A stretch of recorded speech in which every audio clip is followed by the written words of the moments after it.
haba hari umuntu mu muryango wawe uvana iyo mpano yo kuririmba? yego harahari rwose, muzehe rwose. Muzehe yari umuririmbyi ariko n'ubu aracyariwe, ni uko ashaje gusa, ariko ari umuririmbyi. N'ubu ngubu hari igihe duhura n'abantu babanye icyo gihe akaba mwe ntabwo muzigera muririmba nka so. Turabashimiye cyane ko mukomeze kudukurikira.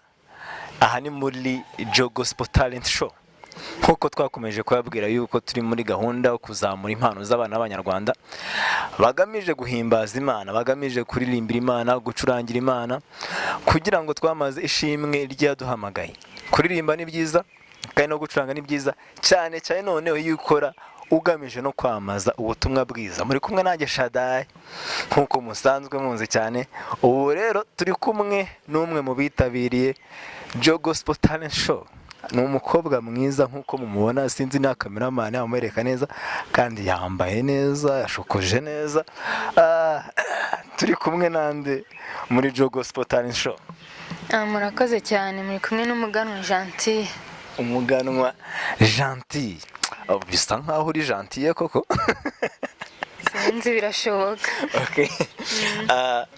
Gentil. Ese Gentil ni muntu ki?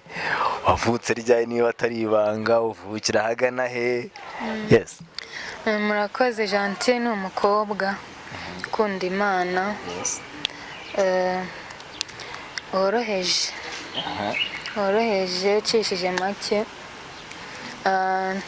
Njyewe navukiye muri Congo ariko nakuriye mu Rwanda. Yego. Njye navutse muri 1999. Turi kumwe n'umwana ugikura rwose, umwana wo muri 1999. Utubwiye ko wavukiye muri Congo ukubira mu Rwanda. Ese Gentil wavutse mu muryango w'abana bangahe, uruba kangahe? Njye navutse mu muryango w'abana 7. Yego. Ndi umuhererezi. Abahererezi bubahwe. Bubahwe rwose. Uyu munsi turi kumwe n'umuhererezi witwa Gentil. Ndahera ku bantu b'abahererezi bakunda kuvuga ko abahererezi bakunda guteta cyane cyane, none heri n'abakobwa. Ese niko bimeze? Tubwire experience mu mikurire yawe. Ni amahirwe kuvuga uri umuhererezi, ni ibyago, bimeze bite? Murakoze. Ntabwo, yego barateta kuko nta wundi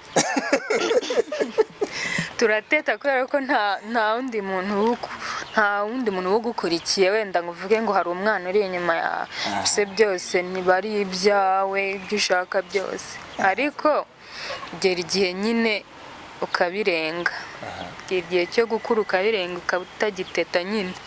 Yego turateta ariko tukagira igarukiro. Gentil, mu muryango w'abana 7, niba wibuka neza mu mikwire yawe, ese mu bana 7 wabaga umeze gute? Urabona ufite grand frère wa mbere cyane, ninde muntu mwakundanaga cyane muri abo bana bose? Kubera yuko njye nari mutoya, bose tuvuga turi abakobwa 3 n'abahungu 4. Abahungu nibo bakuru. Urebye twese ntabwo wavuga umuvandimwe wawe wese muwamukundana. Ariko wowe cyane. Ariko urebye basaza banjye nibo twakundanaga cyane. Nyine navuga ngo bose. Ariko hari umwe tutakuranye w'imfura, ntabwo twakunze kubana cyane. Ariko abandi rwose wagiraga ngo hari abantu bamwe bajya bavuga, hari umwe ukunda compostinga, mbese no kuri profile umwaka ushobora gushyira n'ingiriho. Baravuze ngo bari bazi ko ari umugore we.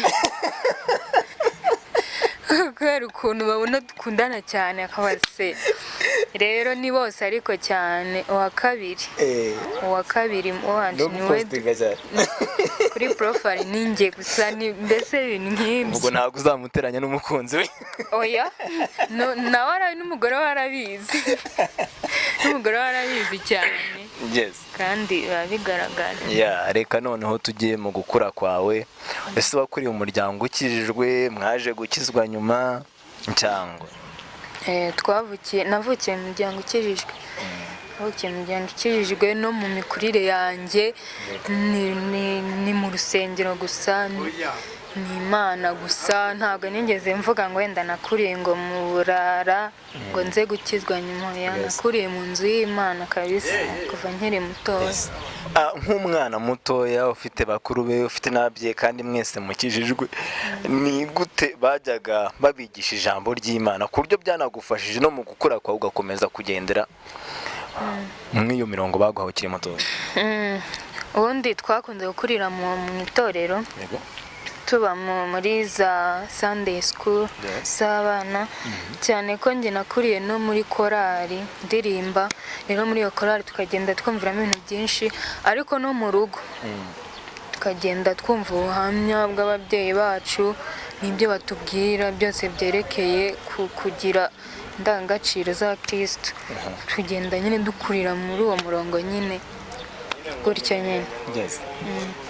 Uvuze ko watangiye ukurira muri korali, ukura mu bwana, reka tujye aho ngaho. Uyu munsi witabiriye Joe Gospel Talent Show.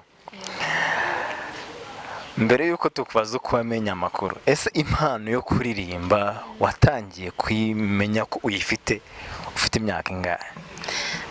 Njyewe ubundi kuva kera nkiri mutoya. Ufite imyaka ibiri nararirimbaga, ariko ntabwo nabyibuka. Ntabwo nabyibuka, usibye ko mama ajya bimbwira, akambwira ngo sogokuru wanjye ngo yarankundaga cyane kubera ko naramuririmbiraga, ngo twava gusenga nkigana indirimbo zose ngo bagiye baririmba, kandi buke sinabyibuka ku myaka ibiri. Ariko kuva ntangiye mu wa mbere primaire ndabyibuka ko natangiye kuririmba muri korali, ariko bisanzwe byandi by'abana. Ariko nko muri 2010 gutyo nibwo natangiye kumva nyine ko ngomba kuririmba, no muri korali bifatika ndaririmba kugeza ubu ngubu. Yes, amakuru y'uko za kwitabira Joe Gospel Talent Show yamenye ninde yakubwiye ku buryo wahise uhitamo kuvuga uti nanjye reka nze kugaragaza impano yanjye? Aya makuru namenye kuri mugenzi wanjye, niwe mugenzi wanjye nawe uri muri Joe Gospel Talent, niwe wayambwiye, ariko arabinsobanurira cyane mbyumva vuba, kuko numvishe ko ari ibikorwa byiza, ibikorwa bidasaba ikiguzi wenda ngo umuntu hanze yishyure ibiki, kandi ari ibintu bikomeye. Ndavuga ntabwo nanjye natuza ngiye kwerekana impano yanjye cyangwa se gusangiza abandi impano yanjye kugira ngo igere ku bantu bose. Rero niko kuvuga ngo nanjye nzemo, niyo mpamvu ndi hano. Uyu munsi waje kuririmba indirimbo zawe cyangwa no gusubiramo indirimbo z'abandi hanze? Murakoze cyane. Cyangwa byose urabikora? Byose nabikora. Byose nabikora, ariko ubu ngubu ho nazanye indirimbo yanjye. Reka tujye ku ndirimbo wazanye, yitwa gute? Indirimbo nazanye yitwa Ni Umunyebambe. Ni Umunyebambe. Waturimbira akantu gatoya? Uwiteka akora ibyo gukiranuka, aca imanza zitabera, arenganura abarenganwa. N'umunyebambe n'umunyembabazi, atinda kurakara iyo afite kugira neza kwinshi muri we. Wow, urabasha. Iryo jwi riremereye gutyo watangiye kuri feelinga ryari? Ubundi umuntu agenda improvinga uko bwije n'uko bukeye. Wasanga wenda uko narimbaga muri 2012, ubu ngubu mbiririmbye nakumva bitaryoshye. Rero nagendaga uko iminsi igenda ishira, niko ngenda numva nyine biri guhinduka, ijwi ririmo guhinduka, nkumva nyine biraryoshye. Ariko kuva nka 2012-13 gutyo nibwo natangiye kumva ko ijwi nyine rimeze neza ukuntu. Wakuriye muri korali y'abana, ndakeka urwara kuza ujya muri korali z'abakuru. Watangiye ryari kuririmba n'abakuru, uza no gufata umwanzuro wo kuririmba ku giti cyawe ryari? ntabwo nigeze mva muri korali nayo ndimo ngo njye mu y'abakuru. n'ubu se uracyayirimo? ntabwo nkiri mu y'abana, ahubwo ndi muri ya indi yari iy'abana, ariko twarakuze ubu ngubu natwe nyine twabasha kuririmba bitajyanye n'uko wenda hari igihe baturepeteshaga bakatwerekera, ariko ubu turabikora twenyine kandi tukabishobora. korali yitwa gute? Korali yacu yitwa Blessing Choir. Blessing Choir kuri church? Kuri Blessing Church Igisenyi. Namwe Blessing Choir, Blessing Church muri abanyamugisha? Abanyamugisha gusa. Okay. Noneho reka tujye kuri kariyeri yawe ku giti cyawe. Watangiye kumva ko waririmba ku giti cyawe ryari? Ni ibintu nkunda biba mu bitekerezo byanjye, ariko mbere numvaga ari ibintu bitashoboka, nkumva ko wenda ari ukubanza umuntu akava muri korali akajya kuba umuhanzi, ariko nasanze ari ibintu byoroshye ushobora gukorera muri korali ariko ugakora n'indirimbo yawe ku giti cyawe. Rero ntabwo hashize igihe mbitekereje byambagamo, ariko nkumva ko bitazashoboka, ariko kuva nko mu myaka ishize 2 ngo natangiye kumva ko nanjye nabikora. Ntumva nyine harimo imbogamizi, ariko nshira impungenge, ndavuga ku bw'Imana uzabishobora. Haba hari indirimbo urashyira hanze kuva muri iyo myaka 2 ishize? Oya, ntayo ndashyira hanze, kubera ko wenda ntabwo ari ukuvuga ko nayibuze, ahubwo umuntu atekereza wenda nk'ubushobozi, agatekereza wenda iyo ndirimbo nijya hanze iramara iki abantu, ugasaba ko umuntu agomba kuyitondera kugira ngo nigera mu bantu izakize imitima y'abantu, atari ugupfa kuvuga ngo iragiye gusa iciye mu matwi y'abantu birarangira, ahubwo iyo ndirimbo ije guhindura iki mu mitima y'abantu, bazayumva bizagenda gute. Abantu bakeneye gukira imitima, niyo mpamvu umuntu agomba kwitondera indirimbo igiye gushyira hanze. Reka twizere ko mu ndirimbo wazanye muri Jo Gospel uyu munsi iraza gutuma abantu benshi bakira imitima. Ni umunyebambe rwose, siko yitwa? Ni indirimbo nziza kandi iririmbitse neza, ndibaza abantu benshi bazayikunda kuko njye namaze kumva ko nzayikunda. Haba hari umuntu mu muryango wawe uvana iyo mpano yo kuririmba? Yego, harahari rwose, muzehe rwose. Muzehe yari umuririmbyi, ariko n'ubu aracyariwe, ni uko ashaje gusa, ariko ari umuririmbyi. N'ubu ngubu hari igihe duhura n'abantu babanye icyo gihe akaba mwe ntabwo muzigera muririmba nka so. Cyane yararirimbye pe, afite ubuhamya cyane. N'ubu ngubu hari igihe wenda twicara nko muri salo tukarimba nk'akantu kumva baze kavuga umuzehe ko yararenze. Nakaye karirimba umuzehe yakundaga cyane? Yakundaga ntabwo nazimenya, ariko ubu ngubu akunda indirimbo zo kuramya cyane no guhimbaza. Wenda abasaza bamenyerewe ko akunda nk'izo mu gitabo, ariko akunda n'izi ngezi zigezweho, wenda ntabwo avuga ngo ni iby'abana, ngo arazikunda, ajya anaziririmba, arazizi. Turi imbere kamwe akunda cyane. Akunda indirimbo ivuga ngo urampagije, uranyujuje Yesu, ushimwe mwami, uhimbazwe gitare. Ni ya Gisubizo Ministries, arayikunda cyane. Uti nanjye impano yanjye rero nayivanye ku mbuge, usibye weho muri bavandimwe 7 muvukana mwese, haba hari abandi nabo bagiye muri kariyeri nk'iyabo? Bose bararirimba. Bose bararirimba, harimo n'abacuranzi 2. Wow, noneho mushaka ubwo mukora kwa y'umuryango mukajya cyane rwose. Kabisa. Okay, reka noneho tujye mu buryo wahuye nabyo mu buzima bwawe bw'umuziki. Ni ikihe kintu cyakugoye muri iyi kariyeri yo gutangira umuziki wawe?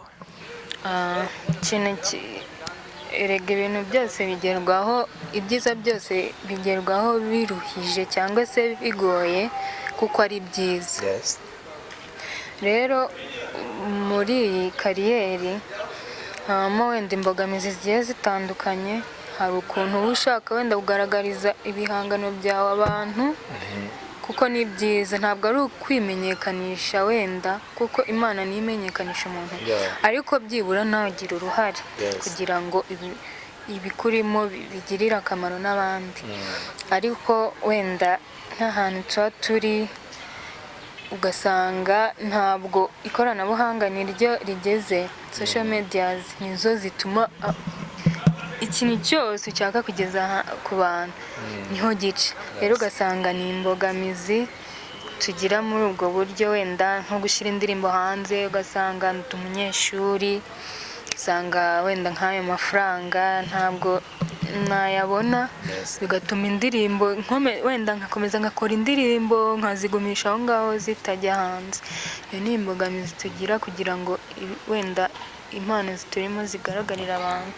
Niyo mpamvu Jogo Sport twatekereje tugatekereza kuri izo mbogamizi zose muhura nazo, tukavuga uti natwe reka dufashe, tugire icyo dufasha abahanzi b'Abanyarwanda, nibura nabo bazamuke kandi bagaragaze ibihangano byabo. Yego rwose. Gentil, watubwiye byinshi mu muziki wawe, ubu umaze gukora indirimbo zingahe? Indirimbo zanjye ntabwo navuga ngo nakoze indirimbo zanjye, si uko ntari mbishoboye, ahubwo izo dukora iyo nakora njyenyine cyangwa se turi kumwe na bagenzi banjye, zose tuziririmba muri korali. Zose muziririmba muri korali, muri Blessing Choir. Hari igihe iyo umuntu asanzwe aririmba muri korali akajya gukora kariyeri solo hazamo ikibazo, mwebwe ntabwo batera ikibazo? Birumvikana cyane, abantu batangira gutekereza ko wasize, utangiye kujya wenda kubarenga ku buryo uzabirengagiza, ariko njye ntabwo ariko mbyumva. Ahubwo iyo baguhaye kuraje bakagufelicita, ariko bitavuze ko ugiye kubavamo, numva ko byakunda, mukoranye mwese numva byakunda, kandi byose ni ukuhimbaza Imana, ntabwo ari bizinesi ngo bavuge ngo wenda ugiye muri bizinesi zawe. Iyo uzi kubimanaginga ukavuga ati ndi muri korali ariko njye no kuririmba njyenyine, mu by'ukuri nta kintu kibangamira ikindi. Tumva ntacyo biba bitwaye. Mbere y'uko tugana ku musozo, ngo ugire icyo ubwira abafana bawe, ni iki wabwira abantu bitinya bafite impano ariko n'ubu ngubu twahamagara habonetse inama iheruka akavuga ati oya ntabwo ngiye nagenda, ntabwo najya, ati bamwe babyita n'amarushanwa, bababwira iki? Birahari cyane muri iyi minsi, ugasanga umuntu aritinya ngo se ngo njye najya kwerekana iki, abenshi bakabyita amarushanwa ngo se ngo nsinzwe, ariko ntabwo umuntu azaho amahirwe y'abari, nta nubwo aba aziho umugisha uri. Umuntu agomba kugerageza amahirwe yose kugira ngo wenda intego ye igerweho. Niyo mpamvu nashishikariza abantu bose bitinya kugaragaza ibibarimo kugira ngo birusheho gukura. Ntabwo bizakura abantu batabizi, ahubwo iyo nzanye nk'indirimbo yanjye wenda hakagira uwumvamo agakosa, nicyo gihe cyo kugakosora, rero urumva mba ni improvince. Rero yiryamishije iwanyu ntabwo wamenya amakosa arimo cyangwa se icyo ugukosora. Impamvu nyine gutinyuka ni byiza. Reka tugushimire cyane, twigereye kuri TikTok. Gusetsa cyane. Gentil, umukobwa w'umukristo kuri wewe arangwa n'iki? Umukobwa w'umukristo arangwa no kwicisha bugufi, ikindi akarangwa n'ingeso nziza. Kuri weho ni iyihe ngeso wumva nziza ikuranga uyiziho? Abandi bantu wenda nibo bamenya, ariko nawe hari ibintu wiyiziho? Njye nca bugufi. Uca bugufi. Murabibona rwose ko n'ubu ngubu yaciye bugufi cyane. Gentil, ukunda kurya iki? Icyo nkunda kurya? Byose ko ari ibiryo. Icyo ukunda tu? Nkunda chips.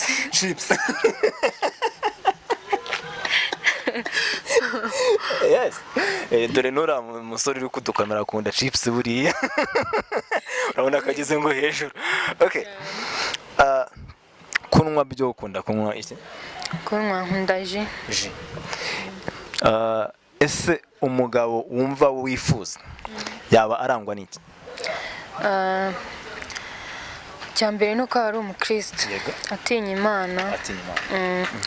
Ikindi nuko aba yiyubaha kandi yubaha n'abantu. Iyo wambaye neza wambaye gute? Iyo nambaye neza mba nambaye nikwije. Nshobora kuba nambaye ipantaro n'aka t-shirt cyangwa se nkambara akanzu y'itisi inyambitse neza n'inkweto zo hejuru n'agasakame mba nambaye neza. Icyo gihe uravuga uti wawu kabisa. Nambaye neza kabisa. Ni uwuhe mubwiriza ukunda cyane kurenza abandi? Umubwiriza? Umuvugabutumwa. Umuvugabutumwa kwa? Umuvugabutumwa nkunda Senga. Ni iki cyigisho yabwirije na n'ubu kibuka?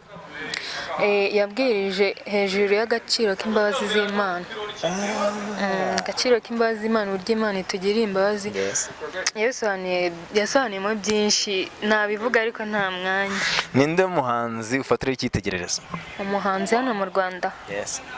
Hano mu Rwanda ni benshi bagiye bagira wenda utuntu dutandukanye nigiraho, ariko inshuti zanjye zirabizi cyane nkunda kubivuga. James na Daniela. Umugabo wawe wifuza ko nawe yaba aririmba se? I wish nubwo ntazi niba zaba zikuririmba ariko byambera byiza. Bantu mudukurikirana niba uzi yuko wamubonye ko ari mwiza cyane, so ujye no muri hasi utangiye urepete bizakongera amahirwe. Okay. Uramutse na Perezida wa Repubulika y'u Rwanda wamusaba iki? Amusaba iki? Ikibazo kikigoyera. Ko ntago napfa kuhita mbimenya aka kanya icyo namusaba. Byangora kabisa. Okay. Reka tugushimire cyane ko abanye natwe, ariko mbere yuko tukurekura agira icyo ubwira abafana bagukunda, ubibutse nimero yawe, ubabwira uti mwakora iki kugira ngo mukomeze kunshyigikira. Murakoze cyane. Icyo nababwira, turabakunda cyane kandi turabizi yuko namwe mudukunda, kandi komeze no kudushyigikira, gukora like, share, comment, subscribe, ndetse nimero zanjye zo ni za zindi 38. Yego, kandi namwe mwarakoze cyane. Abantu mudukurikira, niba ushaka gushyigikira Gentil nta kindi ukora ni ukujya kuri nimero 38, yaririmbye indirimbo nziza cyane, ugakanda subscribe, comment ndetse na share kugira ngo ubutumwa bwiza ukomeze kubwamaza. Turabashimiye cyane mwe mudukurikiye, kumwe nanjye Shaddai, muri Imana namwe. Ciao ciao.